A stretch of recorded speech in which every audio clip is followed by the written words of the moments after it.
Hi, I'm Linda Ho, and I'm so excited to be here at the Best You Expo. I'm here to share with you how you can catch Mr. Right and keep him. And I will share with you my story, which gave me some some hints and some clues what people need to do to attract that perfect one. So, as a little girl, I always had that imagination of Walt Disney. A prince comes on his white horse and he sweeps me off his feet, and we live happily ever after. But that wasn't quite my reality. My reality, I was living in Germany. I had a manic depressive father, which didn't start like this. When I was little, we were actually really close and we had a really great time. And when I became a teenager, that loving father became manic depressive. And he started cheating on my mom. He started lying. He would find me to attack me, to tell me I'm nothing. I will never achieve anything. And I will never go really far, which led me to create a very horrible habit of choosing people like my dad. It wasn't really, I didn't really know. I picked a guy and I thought they would be really great. And then after 3 months, turned out they were lying, they were cheating, they were putting me down. I was abused. There was someone who was closing me in a hotel room and just left. And I knew that wasn't what I wanted. But I also didn't knew how I'm going to get where I wanted to go. Until one day, I met this beautiful, amazing Italian guy. He was so sweet and so caring and so loving. And we had the greatest few months over summer until he just disappeared. He literally dropped off Earth. He just left. And I thought he must have had an accident. I mean, who just leaves like that, right? So I called up his mom and asked her how he is and where he is. And she said, yeah, he just left the house. So I knew he was all right. And he chose just to leave and not to respond. There wasn't even a text message, not even a post-it. Well, this is considered very bad, but there was literally nothing. And I was so heartbroken that for a few weeks, I felt like I couldn't breathe. I was thinking, what did I do wrong? Why did he left just like that? And I was keep playing all scenarios we had together through my head to analyze where did I went wrong, but I couldn't find anything. This experience got me so I needed to change. I needed to go somewhere. So I decided to buy myself a ticket to Oz. Got myself a work and travel visa. I knew I wanted to learn English because my teacher always said I will never speak English. So I wanted to prove her wrong, and I wanted to do it somewhere far, far away. And Australia was exactly on the other side of the globe. So that's where I went.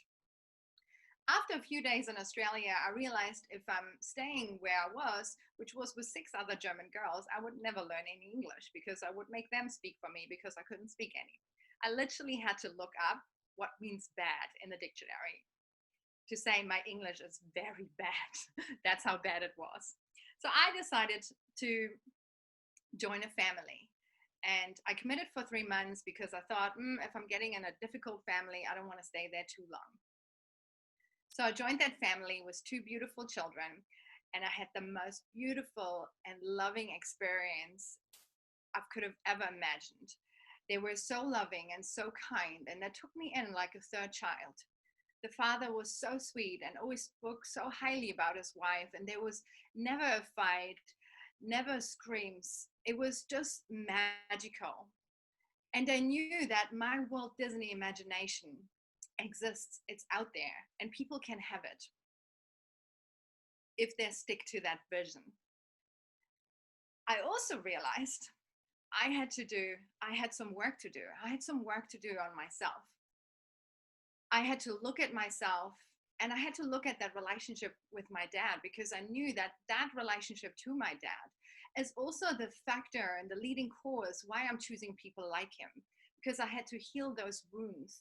I had to take 100% responsibility. I had to stop blaming him for everything what went wrong and work on myself. That's where I got to know cause and effect, and really stepping into cause to 100% taking responsibility for everything you're experiencing in your life. And that's what I did. I was looking at myself and asking myself, what is it within me I needed to heal? What is it within me I needed to let go of? that started me on my healing quest. And I went really deep into spirituality.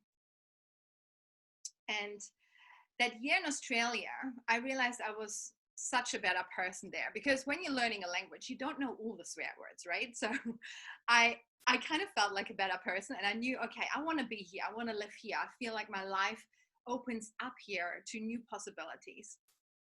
When I met my auntie as I was traveling, because she lived in Melbourne, she said, if you want to come here, we need nurses. And I thought, yeah, I love helping people. Okay, why not becoming a nurse? So I went back to Germany after my journey, my year in Australia, and became a nurse. After becoming a nurse and working in a bilingual hospital, I saved up €15,000 and I thought I'd make my way back to Australia. I signed myself up in English school. My English was already speaking wise really, really good. People could hardly hear that I'm from Germany. And I thought, okay, I'm going to be in an English school for a little bit, and then I'm going to pass a test. I'm going to get my nursing registration, as I was also registered in England. And I thought, I'm just going to fly through. I arrived in Australia and none of that happened. I didn't pass the English test, and I tried 7 times. It was so hard, and I would, on the end, I would miss half a point in writing, but that would be that block to get my registration. And I would have that argument with the council, and it was just one thing after another, and it literally felt like everything I touched just turned into shit.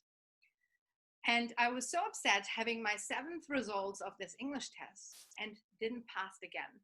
At that time, I was living with a partner, which wasn't really healthy for me either, who would constantly put me down. And I was crying sitting in that bus and thinking, where am I going to go now? I don't want to go home to him. I don't want to, going to go to the beach because it was raining. It was pouring out like crazy. And I thought, okay, maybe I just go to that spiritual shop. And I was standing in front of that spiritual shop and I was crying, and this lady just waved me in, and she started waving these crystals around me and gave me this crystal and that crystal and essential oils, and then I started feeling lighter. And she said, maybe you should pull some cards. And I said, okay.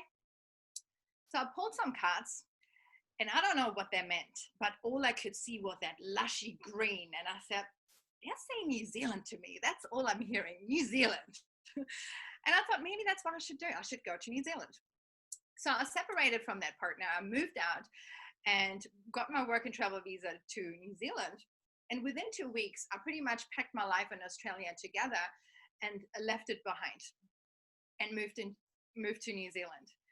In New Zealand, everything kind of fell into place. I met amazing people. I passed the test. I passed the test actually so well that my friend, which is a director of English school, said you could actually go and teach English now because my grades were so amazing. I got my nursing registration, and I completed that whole goal, and I was able to focus again on what I really wanted, which was finding love.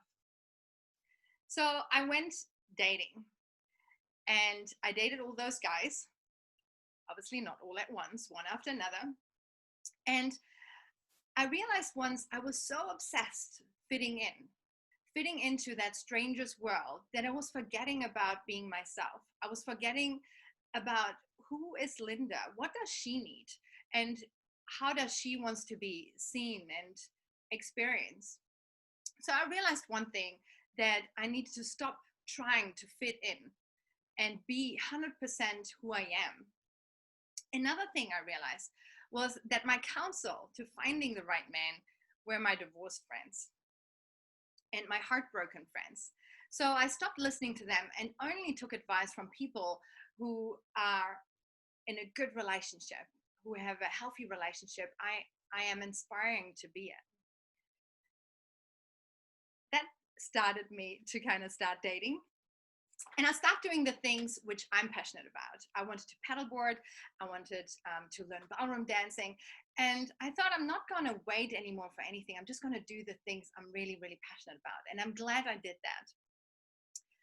I started dancing, and I was working. I got this really amazing nursing job at the time. And one of my workmates, she was like, oh, Linda, what are you going to do tonight? And I was like, I'm going to go ballroom dancing. And she was like, with who are you ballroom dancing? She knew about all my horrible dates and, my countless dates, morning, lunch, and dinner dates. And she said, so why are you not dating your dance partner? She asked me, who is that dance partner? And I said, that's that really cute Asian guy. And she was like, so why are you not dating him? And I was sitting back thinking, I said, why am I not dating him? So I was looking at him differently. I was looking at him at a possible prospect to be maybe my number one. And I opened up about my spirituality, about who I am, and we really quickly realized that we're very, very, very similar in many ways. And we were so good together that we knew there was no other way than being together one day and getting married one day.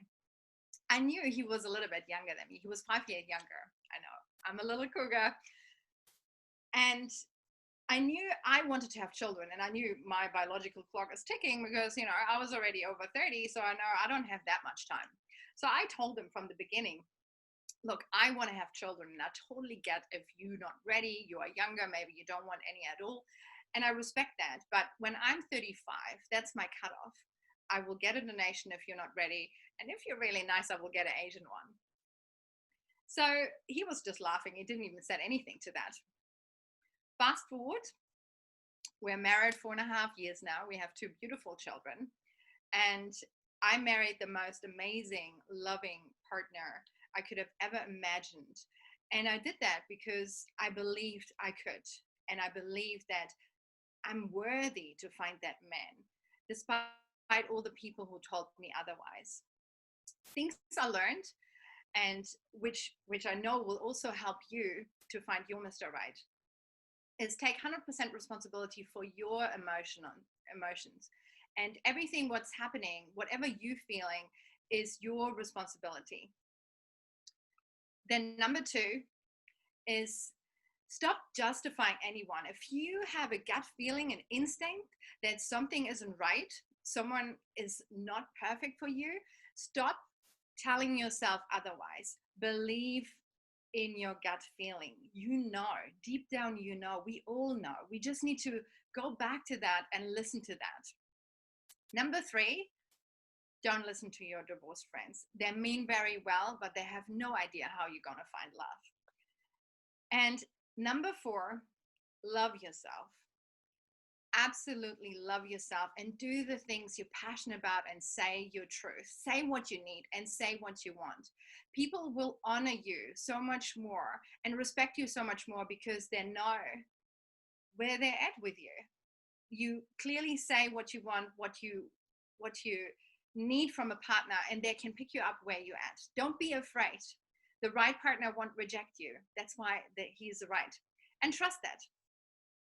So if you want to find a little bit more out about how you can find Mr. Right and keep him, you can find me on Facebook. I'm Linda Ho. Or you can sign up under infinitegrowthltd.com and get in touch with me. Thank you.